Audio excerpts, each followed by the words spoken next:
Hello বন্ধুরা, হচ্ছে ভূত চতুর্দশীতে 14 শাক খেতে হয়। দেখো 14 শাক এখন ভালো করে ধোবো, মা বাজার থেকে কিনে নিয়ে এসছে।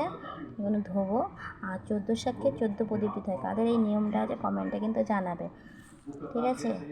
কিন্তু ভূত চতুর্দশী যে জলে দিয়ে দিচ্ছি, এখানে কিন্তু খুব বালি হয়।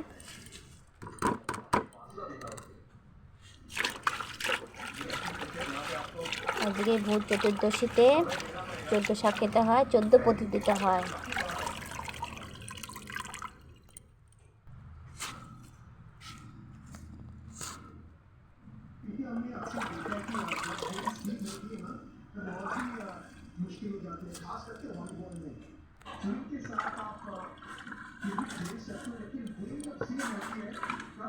শাক অনেকবারই ধুতে হবে, বালি বালি।